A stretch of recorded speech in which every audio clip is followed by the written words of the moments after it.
Okay, today we're going to be working on a 2000 Dodge Durango with a 5.9 liter V8 Magnum engine. And we're going to be performing a minor tune-up, which would be replacing or cleaning and regapping the spark plugs and replacing the distributor cap and rotor. And we'll start by removing the throttle body cover. And actually we'll just move it out of the way.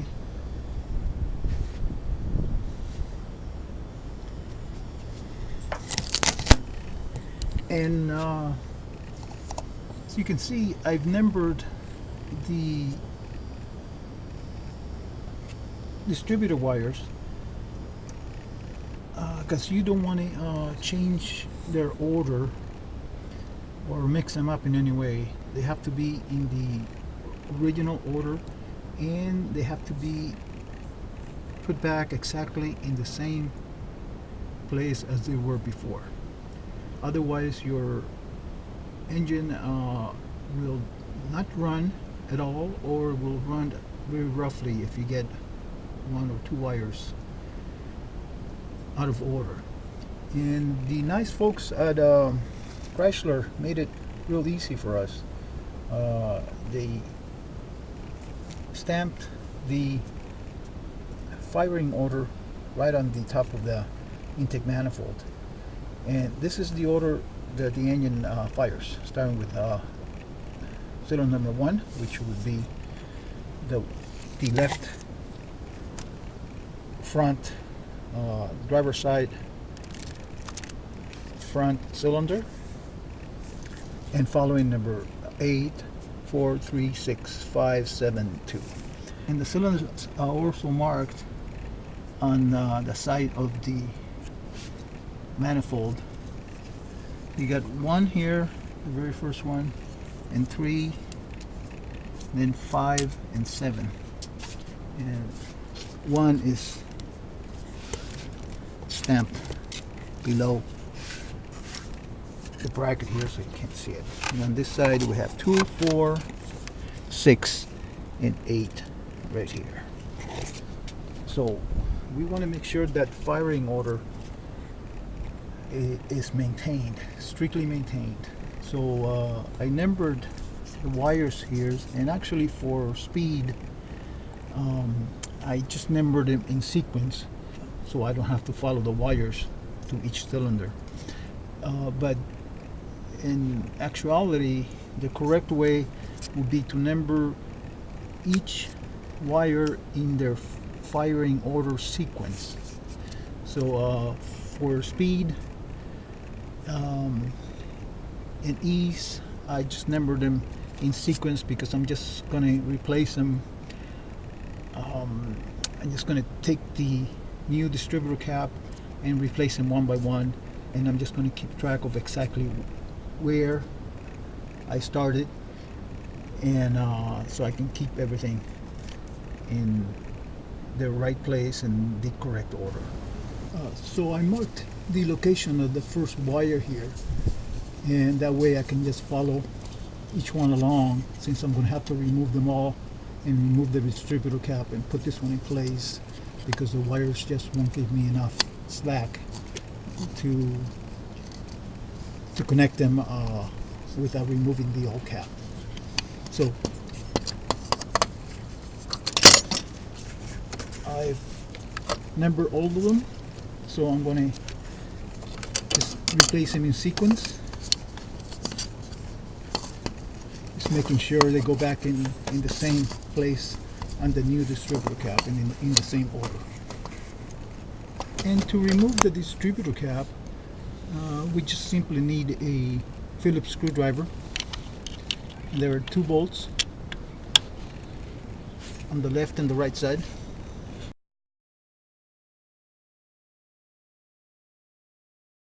The distributor cap has a square you'll see a square area here on one side, and it's round on the other side. So the round side goes facing the driver's side of the engine. So remember, I don't have them in the firing order. What I did, I just kept them in the same order and in the same location as the other wires. So I'm going to be removing them one at a time.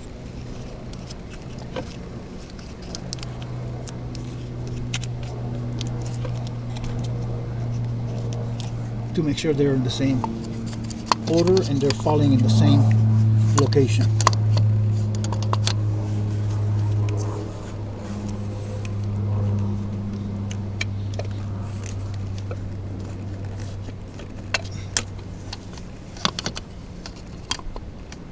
So this wire will be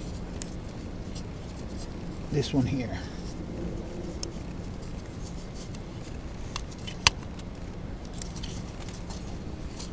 Now, it is extremely important that you do not change the order or the location of these wires, or your engine will simply either run very roughly or not run at all. It might be easier to loosen the wires before you completely remove the 2 bolts from the distributor cap. Okay, now we're ready to remove the distributor cap. We'll put in our new one. First, we want to replace our rotor. So we simply pull it out. It has a key inside, which will only let it go in a certain way.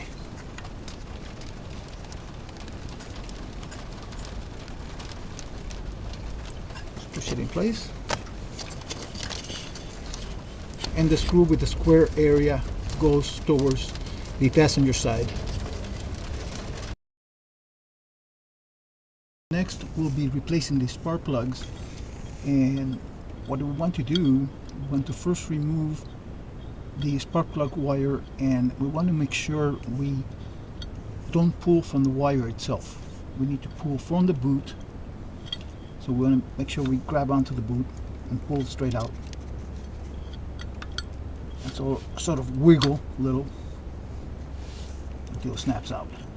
You want to make sure you don't pull from the wire, because you can just pull the wire off and we'll leave the connector inside. If the connector does remain attached to the plug, you will need to get a new wire, or try to put some lubricant on here and pull the wire out and reattach the connector and crimp it to the wire.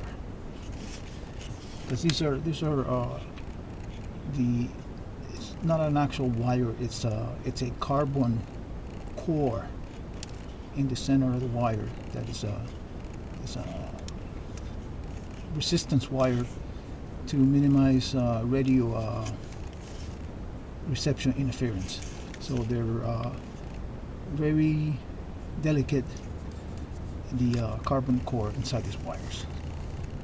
So you want to make sure you don't bend them, because the actual core can break, and then you'll have a gap in the wire. And this shield right here, this metal shield remains there. You don't have to take this out. And then we'll use a 5/8 inch deep socket, or if you have a spark plug socket, they make them especially for spark plugs that have a rubber insert in them to pick up the plug. But any 5/8 deep socket will work. And you may need to use a combination of extensions to make it easy for you.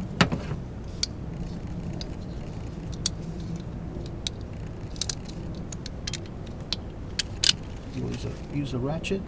Make sure you keep it straight so you don't you hold it with your left hand. Make sure you keep it straight, otherwise you can break the plug, break the insulation on plug, and you'll need a new plug, in the case that you're just cleaning them and regapping them. And with this socket, I lost the rubber insert to pick out the plug, so I'm going to be using a magnet, or you can use a pair of needle nose pliers to pick out the plug. And then to put in the new plug, you simply gap it,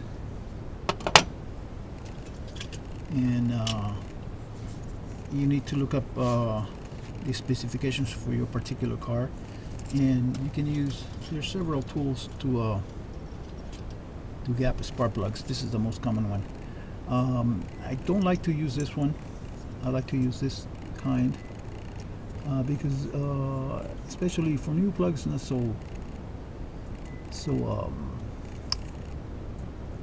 such a big issue. But if you're regapping plugs, plugs usually wear in there's a channel here in the outside electrode, on the earth electrode, and these ones will not give you an accurate reading because of that channel. So this ones will actually go right into the channel and give you an accurate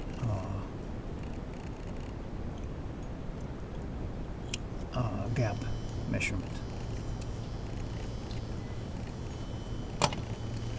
For new plugs, these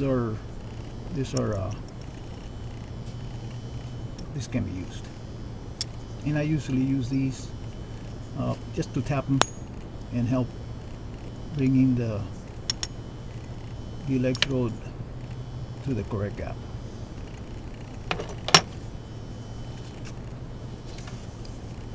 So to install them, you want to install them, make sure they go in straight and they don't get cross-threaded.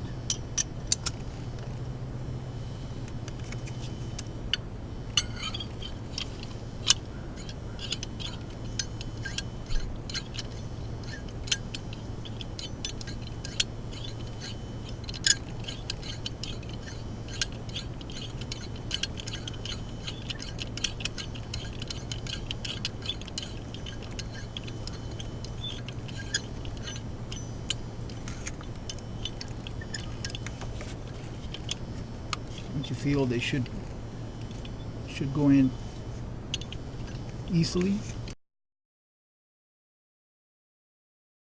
So you want to make sure you keep your extension straight. You want to break that insulation, plug insulation, and then you torque them down.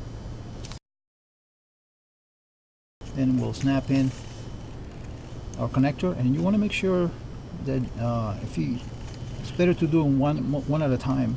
And if the wires are in the way and you take more than one off, you want to make sure you keep track where they go. Otherwise, your ignition timing will be incorrect, and your engine either won't even start, or it'll run very rough. So you want to make sure you put the spark plug wires back in their correct position, or in their correct plug. You want to snap it in. On this other side right here, on the passenger side, you have the airbox sort of in the way. So I was able to do it in this car without removing it, but you're going to need a few different size extensions and small ratchets to be able to get in here. If you need to, if you want to take the airbox off, there's a bolt right here